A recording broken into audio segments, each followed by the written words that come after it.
start off with just who you are, what bands you've been a part of. You can look at me, you can look at that camera, you can look over there, it doesn't matter. Jubilee, I guess I'll say Nouveau Riche, even though that didn't really count too much, and Innards, and now Fleshborn. Huh? What's your name? Leo, sorry. My name's Parker. I was in 2 Nights, Father Figure, Fleshborn, Skimp. Beautiful. That's about it. Could you guys tell me a bit about how you two personally met? Gosh, I can't remember the show. We played either we played a show together or we caught each other like a set. Like I think we played a show. We played a show together. I want to say possibly in Arlington or 1919 Hemp Hills where we met. I remember it being in 1919. 1919. Yeah. So, but then we played at Love and Reason a lot as well. Like how old were you guys? Oh. Let's think about that, actually. Was this 16, 17? It's 2010, right? No, it was before that. No, yeah, maybe it was 2010. It's 2010. In 2000. No, 2010, yeah. So I was 17. It was like 23. Yeah, 23. And what at that time, what bands were you actually participating in? Innards. And 2 Nights. Okay. 2 Nights at Innards was the show that, man, I don't remember who played, but. Yeah. I just know we both show. really enjoyed each other's music, and then I think we almost played every show after that together. Probably 80-90% of our shows after that together. Yeah. Beautiful. Yeah. Beautiful. Do you find, I mean, I know there's only 2 of you here now, but is the crew that met kind of that night still the primary crew in circulation? Like who's in this current band, that kind of stuff? So Miles played drums in 2 Nights, and then Donovan was in a band called Star Commander, who I guess probably at the show. Probably at the show, and which Donovan was in a band with Parker in high school, right? Yes. Yeah. So and Donovan is still in the. Donovan's in Fleshborn. Yeah, Donovan's in Fleshborn. Yeah. So there's a lot of the same people. Donovan and then one other individual? Miles from 2 Nights, and then our friend Daniel also plays in Fleshborn. It's a 5-piece. What kind of music is Fleshborn? It's like fast, blasty, screamy. Kind of angular, kind of groovy. I don't know if that's the right word for it. Yeah, just fast, screamy, angular punk stuff, I would say. Yeah. Maybe throw a little... It's loud. Black metal-y stuff sometimes, I guess, from the older stuff. It's screamo if you need just a one word, I guess. Yeah, we should just say that. We'll say that. Yeah, say screamo. What was the kind of first time that you guys were introduced to this kind of music? Like what made you make Innards? What made you make 2 Nights? Like what were the bands? What were maybe the feelings? So Jubilee was my first band, and it was just like a 90s screamo band. That just started 1919 Hemp Hills is the venue I mentioned earlier. That was like the first like DIY venue I'd ever been to, and that kind of opened my door to all different types of like punk, screamo, like folk punk, and all that kind of stuff, type of music that would introduce me to it. And I remember just blindly going to a show in this band called Cassettes on Fire. They were a screamo band from Florida, I think Melbourne, Florida, and I can't remember who else, but that was the first time I saw like a screamo band like that, like 90s screamo band, and I was just like super blown away by it, and ended up becoming friends. And then like just that, hearing that music and then seeking it out online, going on MySpace I think at the time, and then whatever MediaFire links were out, just kind of was just deep diving a whole bunch of that stuff. And then eventually I think I had a little 2-year relationship, so we had broke up, super sad. And what ended up coming out of that is an old friend was like, hey, like we should just play music together, and like what kind of music do you want to play? And I was like, oh, we should try to do something like this. So I started showing him all the like kind of screamo bands I was listening to, and he's like, okay, cool. And pretty much that's how it happened. We wrote an acoustic song together in like one day, and I just did vocals screaming over acoustic guitar. And then we just found a drummer, a friend of ours from a band that played in 1919 frequently. We ended up contacting him, and he was like, yeah, he was down, and that was pretty much it. We just started jamming. Nice. Yeah. Pretty much the same for me. It was just 1919 Hemp Hill, just seeing bands there. Basically meeting Innards, because I mean Miles and I had been playing 2 Night stuff, and then we had a band with Donovan that was just like heavy stoner shit, and we played 1919 a lot. And then yeah, met Innards and all the bands that were coming through 1919, and just like, oh damn. I got really obsessed with the Reptilian. Yeah, I don't know if you've ever Because heard they them dropped from Michigan. Purple album? Yeah. With the Yes. face, Yep, with the yep, bat, yep. yeah. One of the best albums of all time. Yeah. That album came out when I was in high school, and I was obsessed with it. And That's then so wild. I know, right? Yeah. And then they were friends with them, the Oh, that's Reptilian, cool. and then we eventually got to meet and play with them and become friends with them and tour with them. So that was sick. But yeah, I don't know, Reptilian and Innards, I guess. Yeah, 1919 where I Himpo got- was pretty yeah. much like what brought a lot of that stuff together. Because all the touring bands, that's where, like any band that sounded like this, they would just go play 1919 in Fort Worth. And yeah, Leo would book them. Yeah, that's why I started booking. I guess I could kind of rewind a little bit. I was booking shows first after I met that first Screamo band, and I was like, oh, I want to see more of it. So I would look online, see who was trying to route their tours to Texas, and I would just hit them up and be like, oh, hey, I can book you here, and try to get bands from the area. And then that's kind of why, like, I was like, oh, maybe if I start a band, maybe we can like play with these bands and then just kind of go from there. And yeah, we made tons of friends. I think Caution Children, there's some of our Number one friends that we met a long time ago. Like, they're still going now and just released their album this year. That's incredible. But ended up meeting them, and I think we played our first show was with La Dispute, probably. I think I booked their Texas tour when they were first just like starting out, and that was my first Screamo band's first show was with them. And just from there, we just met a whole bunch of other. I think a lot of speed is still going too. They are. I think they're playing a pretty big They venue just in announced Dallas it. coming up. Yeah, with flooding, right? Yeah, Flooding's on exactly. the Yeah, tour. Interesting. flooding and Fucking sick. from Indian Lakes. I They're love like a Flooding. band from. Oh, I played with them. Yeah, they're playing the show too. So yeah, met a lot of friends through it, and that's how we ended up like being able to play shows and then even think about touring, and that's how we met even more people was doing those like things like that. Just very organic network. Yeah, pretty much just making friends. Like, oh hey, I'll hook you up whenever you come to Kansas City or Chicago, and then just kept those friends going. Beautiful. I guess I want to know, and we talked about this a little bit before I had the camera rolling, but was the scene as, popular as it is now? Or like, what was it like back then? Was 1919 the only place that punk bands could play, or? There's the venue that we have now up here, like the only proper venue we have, Rubber Gloves. I have heard about it. Yeah, Rubber Gloves has been going since like 99. No, yeah, late so 90s. bands were playing there. ABC No Rio of Denton, Texas. Pretty close. But it's been going since then. It's changed owners for the better. But it's been going. So I mean, bands would come and play Denton, and I'm sure there was like stuff happening. It was tons of house shows. Like, Screamo bands mostly played like house shows here at Andy's, or not Andy's. There was a pizza place that had a basement, and like Funeral Diner, Gospel, like a whole bunch of like those like bands from like the like early 2000s, some 90s, like played in that area. Or there was a house called 715 Panhandle, which is I think pretty close to here. That was like tons of Screamo bands would play there. I think I saw like Rain or La Quiete and stuff like that inside houses. And I think in Fort Worth, 1919 Hempo was the only place other than stuff for like house shows around here that did. So yeah, it was very limited. Yeah. And the shows weren't. I mean, maybe most of those were before my time, but the ones that we were playing, nobody was at. Yeah, nobody was there. There was also a paintball place in Fort Worth that like Orchid and those bands played back then. That was before my time too, like That's sick. I didn't know that. early 2000s. But yeah, it was right down the street from where my mom works, the high school she works at. It's a Barcadia type cidercade thing now. But yeah, like Screamo bands, Hot Cross or Seisha, I think, Orchid, Page 99, like those bands played at that paintball place. Cool. I was before my time. Heard stories from the guys that ran 1919. So yeah, like cool bands played there too. I'm trying to think of older bands like.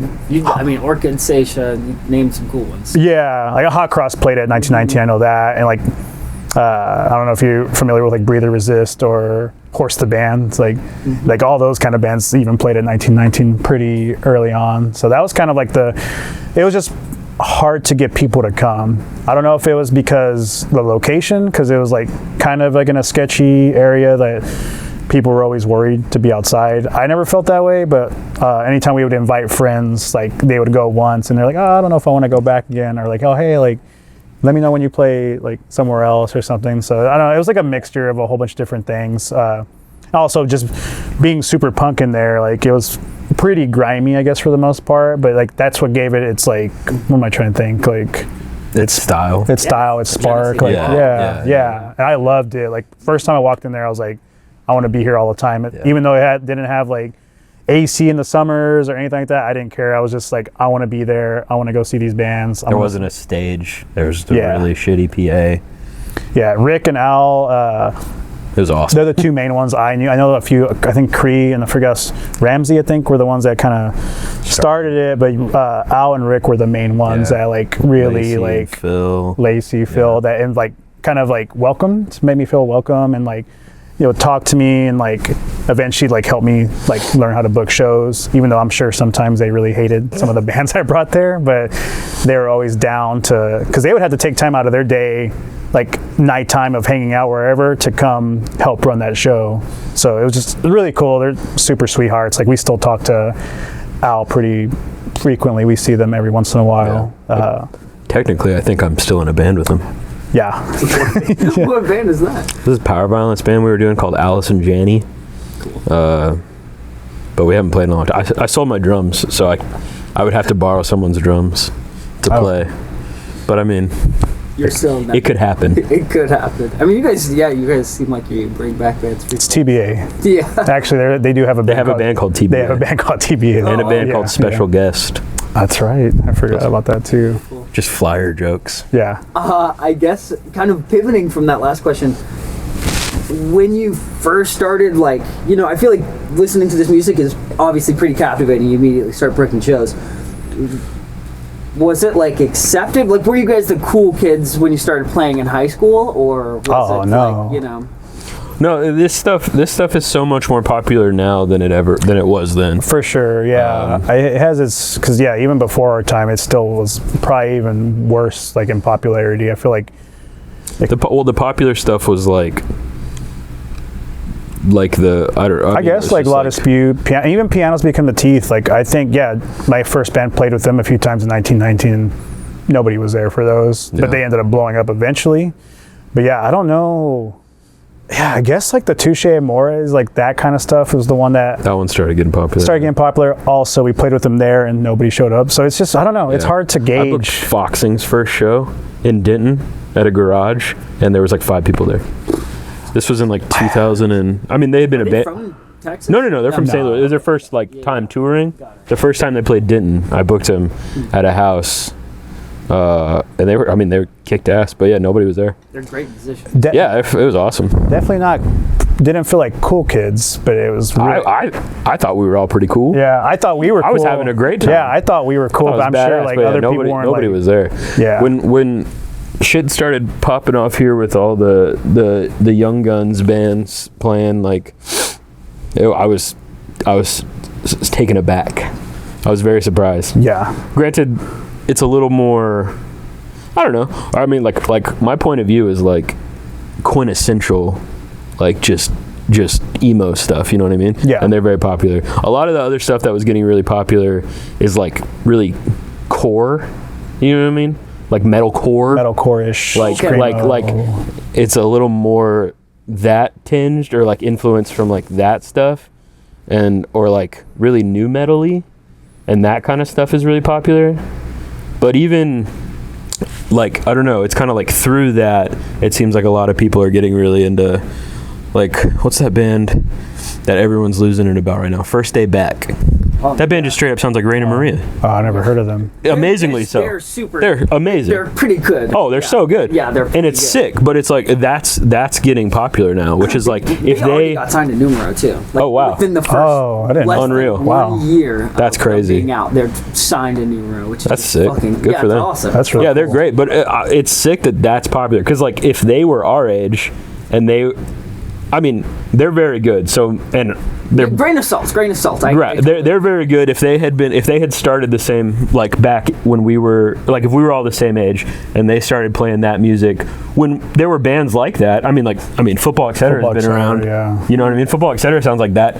Football Etc. didn't blow up. You know what I mean? Amazing so it's like band, too. Amazing fucking band. Like so, it's like interesting. kind of stuff. Exactly. It's like this. I know them honestly. Oh, they're great. You should check them out. Houston, Texas, yeah. Yeah, They're The great. Draft by Football Etc. Fantastic album. All their albums, but it's sick because I mean, yeah, this. So like, yeah, I don't know. Bands that sound like that blowing up now is very cool because that just wasn't the case 15 years ago. Yeah. Nobody was coming to those I guess shows. it was just like kind of luck. I think it's just the internet. Any of those bands, it was just Because like, the music that music is always clearly ruled. yeah. Like, you know what I mean? And it's also, but also it being popular is like getting all those bands to play again. Like the Pine just announced shows. Did you see that? I did, yeah. I mean, the reunion shows are fucking Like, so insane. I can't be mad about it because it's like, it's sick. It's great because it's just bringing all those bands that didn't get their flowers back in the day are like, oh damn, this shit's popular now. And some of them are sounding even better now than I think they sounded back then. I'm not saying they were bad, but like now I'm just like, wow, like. Well, there's just more resources, or it's easier to make better records now too, Yeah. or like better sounding records. Yeah. Okay, not to strip the grain of salt that I just gave you, but do you ever feel like do you want your flowers? You know, because I've gotten more flowers than I have ever deserved. No, like, I think the fact that I met you today and you've heard of my band, exactly, yeah. that's more than I ever thought. You know what I mean? That would happen when I was 17. yeah. You know what I'm saying? That was the thing like, about it. very well deserved. I mean, I think if you when I've talked to these earlier bands, they've mentioned you guys right now, so That's I crazy. think it's interesting. You know. Oh, wow. Yeah, like I said, it's just, to me, it was like, that whenever I was thinking about it then, I was just like, oh, cool, like, I want to make cool music with my friends and go on vacation, like, tour, like that, you know, I would have to take off from work, I would use my PTO, I would save it all You had year. PTO? I had PTO. I remember. I was at At the zoo. Yeah, I was a nutritionist at the zoo. So I was always jealous every time y'all went on tour. I would save up all my PTO for the year to do 2 tours a year, and that was my vacation, and that's what I saw it as, is like, oh cool, I'm gonna go on vacation with my friends, we're gonna go play music at West Coast, East Coast, or wherever, and get to hang out with other friends that I get to see maybe once or twice here at Max. Yeah. Like, that was kind of like, That was the whole reason. that was Or the like whole reason, that was the drive. important thing for me. Like, I never thought, how far can we take this? Like, what can we do? Like, I don't know. Like, I never thought of it that way. And it was probably bad of me too. Like, even like, you know, some bands will ask, like, oh, like, this big band's coming to open, like, you know, has a slot to have an open show. Like, we never reached out for that stuff. I was more focused on, like, which friends are coming into town. Let's book those shows and play those shows only. Or like, if like, if they had 2 nights asked us to play something, then we would play that. It was more of just that stuff. I never really looked at, I guess, taking it further. It was just more like, let's hang out. It's just for fun. Yeah, for fun. Yeah, I think that's the cool part of fucking. Yeah. Long-winded So the answer. fact It's fun. that the fact that anyone paid attention to the or came to shows. It's also just like, I don't know. I wrote a lot of music that I didn't consider anyone listening to. If you know what I mean? Like, I was like, oh man, that was overtly personal. Or it's like, why did I put that down? I never thought about other people reading lyrics either. That's a better way to say it. Yeah. Like, I was like, oh man, I just wrote what I felt at the time. I'm sure it was sad, silly stuff at the time, but it was important to me. It felt important at the time. And just people to like say, oh, I really like this song because what you said in there. I was like, oh crap, you actually like, I'm not even being silly about it. I was like, oh, you actually read it. Like, I thought, you know, most people are listening to the music and, you know, we're screaming, so it's hard to understand it. But like, somebody took the time. You have to put a little more effort. Look at the liner notes or the lyrics and like read them and then follow along. And then if someone even sang along, that was always like, wow, it's like wild that someone took that time to learn it or resonate with it, however they did. And yeah, it is pretty cool, honestly. And I think you guys you've done a great job on holding the dichotomy, but the next question is like, is this music kind of a positive thing or is it a negative thing? Like, I don't know. Like, obviously the songs were sad, but it gave you a lot of friends. I think it's so like, it's one of it doesn't those. have to be binary. I don't know. I think it's an end positive result, because yeah, I mean, some of, at least speaking strictly personally, some of that shit I was writing was pretty pathetic, but it was therapeutic. Yeah, exactly. So it's like some of those songs I have no interest in playing anymore, but I'm glad that they exist, I guess. You know what I mean? Yeah. It's also like I don't know. It's like scrapbooking. You know what I mean? I have a terrible memory. I can't remember shit about anything I did or like experienced. So like writing down how I felt at a specific time is kind of like, it's like a little like, there's a Skimp song about that actually. It's just like, let's have this full fucking memory. Yeah, yeah. You're able to just be like, oh wow, that's how you're able to like, it helps you remember, like, it helps me remember specific things, which I think is an end positive result, because if you, I don't know, sometimes I forget shit, and then you make the same mistakes or something, you know what I mean? Like, it's good to remember things, and for me personally, just writing music has helped me, I guess, just remember where I was at in certain times, which is good, because I have problems with that sometimes. I mean, yeah, great world to jump into, just like 17 is right in my ears. Mm-hmm. That's nice, I would imagine. It's interesting.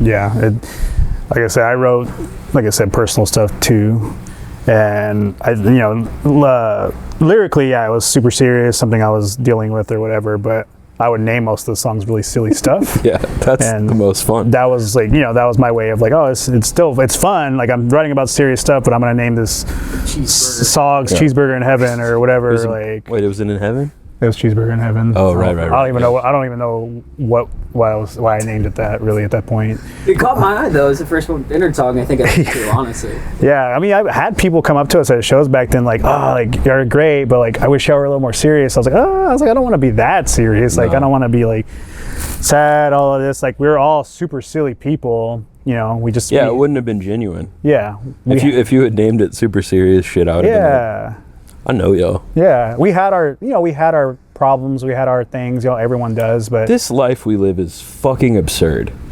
How so? Just the world we live in, society, existence, it's silly. Very much so, yeah. Also, we're sitting here right now, there's horrible, horrible, horrible things happening in the world. It's hard to, a little brevity, a little goofiness. I can't get through life without it, I guess. Yeah, exactly. Yeah, I would concur. You gotta be a goober, dude. What else are we gonna do, dude? Forever. Mm-hmm. Goob forever. Goob it up. Dude, you gotta goob. Gubernatorial. So I guess it kind of transitions to the next question. You guys are doing great. The documentary is called Finding Peace Through Hardcore. So besides goobering, besides laughing, how do you kind of deal with how do you find peace outside of music, And it can be goobering, whatever. I mean, goobering has a lot to do with it. I think it's just also it's hard. Society is built in a way to make it, at least in my opinion, makes it really hard to have community in general. We're like, especially in America, I feel like it's just like it's a weird time. It's just not set up for communal living and existence. It forces you into really individualistic thinking and existing, which is horrid. It's awful. And so I wouldn't have community if it weren't for playing music. It's the activity I do with my friends, which is why all of my bands have, like I was saying, like Miles or Donovan has been in every one of my bands because they're like my oldest friends. So it's just like, like that's what I do with my friends, is go to band practice, play shows, go to shows. That's where I have found community, and I feel like community is like the only peace you can find in the current world. Same, yeah, that, and just like my girlfriend and kids, they keep me positive. Like my kids are 9 and 13, and like next week we're playing our like a show next Friday, and that's going to be the first time they ever see like me play music. Oh, that's awesome. So what's their bedtimes? Can they stay pretty on the weekends, like 11. Can they stay up late on Friday? 11-ish, 12. Because we're supposed to play pretty late. Yeah, so they're gonna be up pretty late. That's awesome. But that's like it's a special night out. So cool. They get to see Dad rock, bro. Yeah, dude, No, I'm excited. That's so fucking cool. Yeah, no, I'm so like, I'm super excited. Like they're probably not gonna love it. Like go ever listen to it ever, but they're just so excited. Like like especially my daughter, like telling her friends and stuff. Like, oh, my dad's in a band. She made the shirt. She designed the made shirt. the shirt. Yeah. So like possibly a sticker later. Like she's made some designs and stuff like that. But just for them to come, my girlfriend never got to see me and my prior stuff. So like she's super excited to see that. See it as well. And like she was already a fan of. Two nights and like Skimp and all that stuff. Like she said she saw y'all before. Whoa. Supposedly she saw Innards. I don't think so. We always have a little back and forth with that, but she's just super excited. Like the community. I still go to shows too, and then like just super like welcomed by them. Like invited me to be in Fleshborn is like a big thing for me as well. It's just like super grateful that they trust me to do music with them, because like I said, they have been super tight knit, and like we've all known each other, but we had never like played music, so I feel super grateful that they wanted me to be a part of it. It's fucking cool. You left me no choice, man. You got to be in a band. One more time. Okay, you guys answered better than I could have asked for, but I'm gonna have to one more time. What are habits or rituals that you do that bring people? They can be small. They don't have to be societal or necessarily community oriented. But like, do you read? Do you go on walks? Gosh. How do you find peace truly? Yeah. I took I loved it. It was beautiful. I read mostly, or like, man. Lately, I just like hate television. I just like can't get myself to watch. But I like reading a lot. I also, I really like, I watch a lot of, not a lot of sports. I watch a lot of soccer, like European football, I guess. I watch that a lot. So I follow that. I read a lot. I eat a lot of food, as you can tell. I like eating food. We all love eating food. Yeah. Texas. I don't know. I have to work a lot, so that kind of sucks. Yeah. Like I said, my kids and my partner bring me a lot of peace. Like just watching anime with them. Like tomorrow we're gonna go watch the Jujutsu Kaisen. I'm going on Sunday. Yeah, I'm super stoked. It's Shibuya conflict, right? Yeah. So have you guys seen the new Chainsaw? I have not. I've read it. Oh, okay. Yeah. I really want to see the movie. The anime was fucking. I think I can't remember where I stopped in the manga, but. I'm pretty sure it's past wherever this is, but dude, it gets crazy. Yeah. So it's going to be awesome. I'm excited. It never worked out. We planned it to watch it every week. Demon Slayer, we watched twice in theaters. My kids and I watched it twice. Already finished the manga like a long time ago, but that's crazy. It's cool to be able to introduce your kids in. I can't wait. Oh yeah, like Dragon Ball, like or at least my daughter watched a little bit, but like Dragon Ball was like the big one. I was like, we're gonna watch all this, and it took us like months to like complete it. It's fucking massive shit. But stuff, being with them, running. I know that sounds terrible, but that also like brings me like peace and clarity, and like I just feel good all over from doing it. Fucking Murakami, the author Murakami. Yeah. He wrote a whole book. Wood guy? Yeah, and IQ84. He wrote a whole book about running, called "What I Talk About When I Talk About Running." Such a good book. Yeah, it's a fucking phenomenal. Yeah, you sure? He just loves running. And then I stopped because it's such a weird thing. Concept. Music sounds better to me running too. Like just popping in headphones and just listening for a while. Like I feel like that's how I digest an album. Like the best for me. Like properly. A lot of endorphins too. You can just. And I have a lot of silly hobbies too. Like I'm a big like kind of perfume collector, like indie niche perfume collector. I like to smell fresh. Is that what it is? You smell what it so is, good. so- If you want, you can hop in. I can wrap this up too. Oh, you're fine. Oh yeah, let me ask a couple more. Okay, so also love perfume collection. That's just probably the most obscure answer I've ever gotten. Yeah, yeah. If you ever meet Leo in person and he's up for hugging you, give him a hug. Yeah, we'll hug on the way out. Because this man smells. His hair too. It's like you got the perfume, but your hair always smells good too. I don't think it smells good today. It always smells good. Okay, so what does Who's this guy? what does an individual who feels a similar way that they feel this music, they listen to it a lot, but they don't have a sense of community, like what are they supposed to do?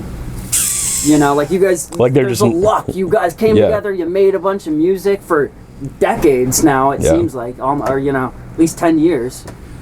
What do they do? That's a good question. Like, how do they meet like these like-minded individuals? I guess. How do they find peace? Yeah. Gosh, there's so many. There's Because so both many of things. your a very answers good were question. just like, Yeah. you found it because you did music, but It's tough. I mean, the world is not set up very well to allow people to do that. And it's continuing more so, just ostracizing people more and more. So it's tough. And it's one of those things where you're like, well, they can find community on the internet sometimes, but that is like, Is that real? Is that real? Also, man, sometimes those internet. that's why I travel around now. Yeah, You guys exactly. things, because a lot of people. I have to go across state lines to talk do to this, people who yeah. I think hopefully will understand where I'm coming from. I don't know. It's people in these really, not everyone is lucky enough to be born in a metroplex, a metropolitan, you know what I mean? And so it's if I was born away from everyone in this room, I don't know. Yeah, it's weird. I really don't know. I don't know if there's an answer that I can give. Like I said, with music community, like you can get on the internet, go to shows, and maybe meet people there, but it's also hard sometimes because a lot of people are shy, quiet. You don't know, hey, Also, I mean, sometimes people live hours away from where shows are happening. Exactly. So it's just, I don't know. Basically, life is very hard. Yeah. I don't know. Yeah. Keep the hope up, though. Yeah. Always. I know you have practice. Let me ask one more question. Cool. And this is the simplest one of them all. What do you consume outside of punk music, media-wise? I know we talked a little bit about anime, but give me your favorite books, your favorite anime, favorite movie. It doesn't have to be an extremely long list. Wrestling since I was 2 years old, so I still consume that. AEW, Japanese wrestling, all that. I still watch that weekly. That's every Wednesday I watch wrestling. Like I said, anime with my kids. I've been, I guess, watching more old TV shows. It's gonna sound wild, but I just finished The Office for the first time this year. Literally the first time. And my girlfriend was laughing at me the whole time because she knew everything on it, and I was just I don't know what this is. And I loved it. So I guess kind of going back and watching old TV shows. For reading, I guess manga, and it's gonna sound dumb. I'm gonna sound like an idiot. Wrestling books too, probably. Hell yeah. Fiction? You can read. No, they're is it they're history? Biography stuff. I guess That's cool. I like a lot of biography type stuff like that. I thought it was fanfics about wrestlers. Oh, I wish they still had the hotlines. There was Should write hotlines some. in the late '90s, early 2000s. You can call a hotline and be like, so and so might be coming back in a month or two. It's just how the internet is. People are making rumors, but you would call a hotline, and I would listen to it like an idiot and be like, sick. oh yeah. If there was a wrestler that you would write a fanfic about, Oh, that's hard. who would it be? Gosh. No, I think my favorite, I'll give you my three favorites of all time because it's hard for me to pick. Bret Hart's my first favorite from the 90s. This guy named Bandito, he's a luchador from Mexico. He's probably my current favorite, and Kenny Omega's they're kind of tied together. But I discovered he's not from Japan, but he was wrestling in Japan. He was one of the only Americans at the time in, I think, New Japan Pro Wrestling. And that's what really kind of brought me back because I was into it as a kid all the way to high school, and then I stopped. And then my brother is the one that brought me back in 2016. And I was like, dang, this WWE stuff's really boring. I was watching it with them because it was like our way of hanging out and like, you know, bonding. But I was like, is there, and then I thought about it. I was like, oh crap, like with music, like, you know, I started listening to whatever was on the radio. And then like, as time goes on, you find like other stuff. And you're like, oh, there's more. There's an underground to this. And that's what I do with wrestling. I was like, oh, there's DIY wrestling venues. There's this. And then that's kind of how I came back to love it again. It was just, Dude, Mondo Real.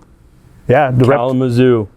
reptilian drummer is a wrestler. Oh, that's actually Yeah. insane. That's so cool. He's killer. Yeah. Yeah. Nice. Post a clip of it in the middle of this video. Yeah. Well, Yeah. right. Just like right here. Yeah, yeah. Actually, yeah. It's Mondo Real right Can you here. just like put him right here? Yeah. Right there. I don't know how to edit. I don't barely know too. Yeah, Got a it's little fine. better, but Hell yeah. I mean, that's pretty easy shit. You know. That's sick. But yeah, music too. Like music is, I'm always seeking new music every week. I think my girlfriend and I did the Spotify, I guess, end of thing or whatever it was, or she did it, and it said I was like 19 years old, like my music taste. That's awesome. Yeah, I didn't know that was a thing. I was like, why does it It's say probably that? not real because it's AI. Yeah, you're probably right. It's probably just fake. It It's says giving you that fake shit. it says that because I guess I'm always seeking new stuff, but I've always been that way. Like I would look at old CD cases and see who the band would think back then, and I would look at all that, then I would go research them, find them, That's sick. and then I would go buy magazines at Barnes and Nobles. I'd get like Outburn magazine and whatever punk magazines were out at the time, and yeah, I've always just had like a appetite for just always finding something new all the time, music wise. It gave me 35 because I listen to fucks like you know? Like, that made me older. How about you? What was the question? Oh yeah. What do you consume outside of music? I read a bunch of really, I don't know, like fantasy, speculative fiction. Like, who's your favorite author? I mean, there's a lot of them. I'm reading rereading Area X right now by Vandermeer because he just surprise dropped another book in that series. Like I can't remember if it's a prequel or a post trilogy. I don't know. So I'm rereading that so I can read the new one. So his stuff, Vandermeer, is awesome. N.K. Jemison's like Broken Earth trilogy is really good. Obviously, I mean, Sanderson is insane. He has a whole fucking universe of books. Yeah, I don't know. I watch a lot of soccer. Beautiful. All right, we can cut it. Thank Hell you yeah. guys so much, man. Thanks, man. Yeah.